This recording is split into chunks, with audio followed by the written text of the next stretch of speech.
तो ब्रह्मवैवर्त पुराण में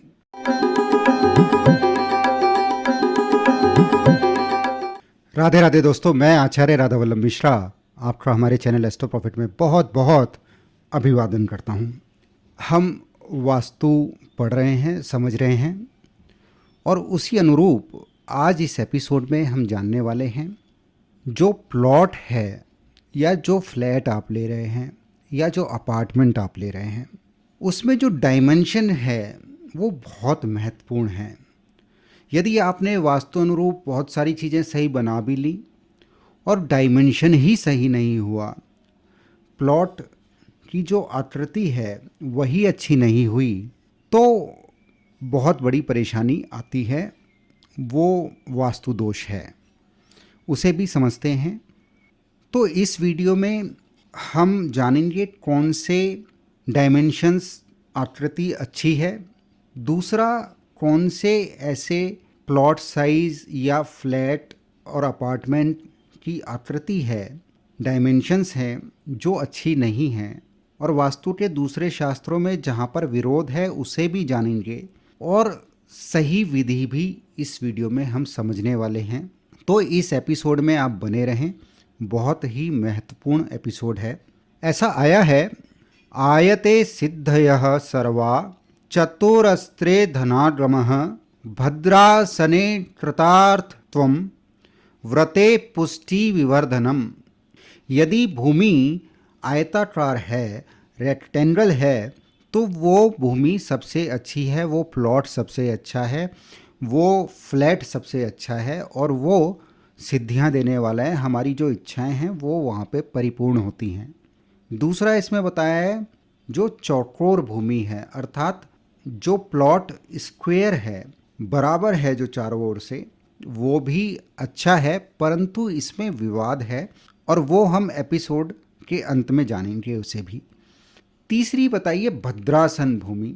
भद्रासन डायमेंशन हो तो वो भी बहुत अच्छी होती है। आपने श्री यंत्र देखा होगा, उसकी जो डायमेंशन है वो भद्रासन डायमेंशन है।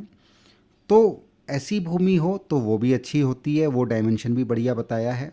और चौथा जो डायमेंशन इसमें बताया है वो है वृत्ताकार।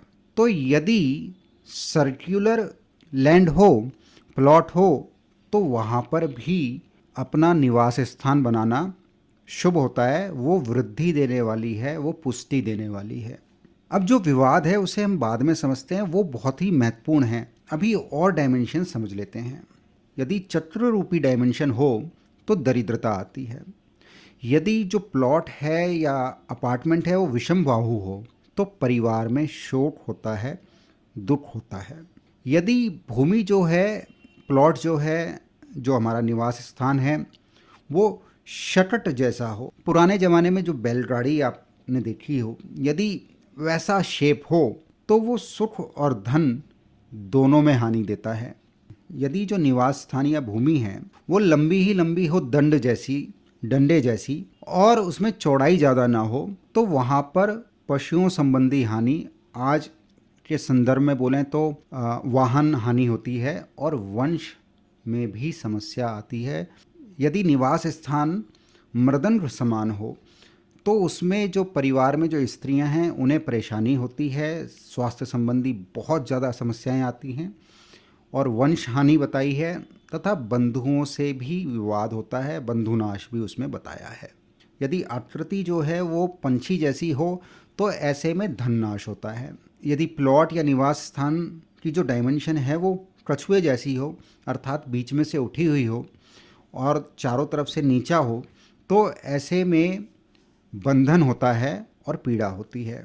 यदि धनुष समान आकृति हो, शेप हो, तो ऐसे में चोरी होती है। यदि कुंभ समान, मटके जैसी आकृति हो, तो ऐसे में बीमारी होती है, बड़ी बीमारी होती है। यदि शेप जो है वो मुदगड़ जैसी हो, तो परिवार में जो पुरुष हैं उनमें पुरुषार्थ में कमी रहती है। कुल्हाड़ी जैसी शेप हो तो ऐसे परिवार में जो संतान हैं वो प्रायः अल्प बुद्धि होती है। यदि 3 कोने वाला निवास स्थान हो तो वहाँ पर सरकारी परेशानी तो आती ही है, संतान से भी परेशानी होती है और जो परिवार में स्त्रियां हैं उन्हें वैधव्य जैसी पीड़ा भी बताई है। यदि 5 कोने वाला निवास स्थान हो तो संतान को बहुत परेशानी होती है और ये विनाश देने वाला है। यदि निवास स्थान में 6 कोने हों तो परिवार में मृत्यु और क्लेश का भय बना रहता है। यदि निवास स्थान में 7 कोने आ रहे हों तो बहुत ही अशुभ फल देने वाला होता है।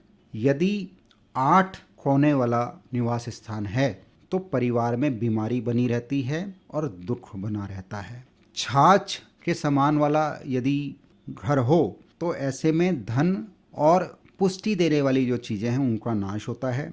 चौड़े मुंह वाला अर्थात जिसे हम सिंह मुखी बोलते हैं, ऐसे घर में रहने से बंधुओं का नाश होता है, अर्थात आपके जो रिश्तेदार हैं उनसे मनमुटाव हो जाता है, उनसे बोलचाल भी बंद हो जाती है। अब इस एपिसोड का सबसे महत्वपूर्ण जो हिस्सा है वो बताते हैं। स्वयं परमात्मा श्री कृष्ण द्वारिका बनाने के लिए विश्वकर्मा जी को कहते हैं तो उन्होंने 2-4 सलाह दी उन्हें, वो आप समझ लीजिए। श्री ब्रह्मवैवर्त पुराण में ऐसा आया है और हमने अपने पहले एपिसोड में आपको बताया था कि जो वास्तुशास्त्र के उपदेष्टा हुए हैं उसमें वासुदेव भी हैं और अनिरुद्ध भी हैं। आइए इस प्रसंग को समझते हैं। तो ब्रह्मवैवर्त पुराण में प्रभु विश्वकर्मा जी को बोल रहे हैं, दीर्घे प्रस्थे समानश्च न कुर्यान मंदिरम बुधः चतुरस्त्रे ग्रहे कारो ग्रहीणाम धननाशनम।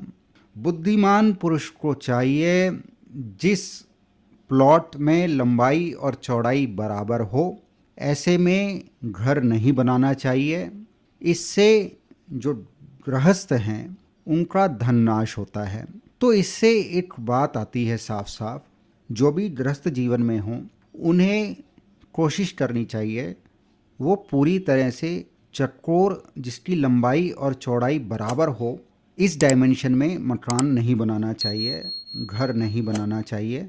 कोशिश करनी चाहिए थोड़ा साइज़ में, डायमेंशंस में ऊपर नीचे हो जाए।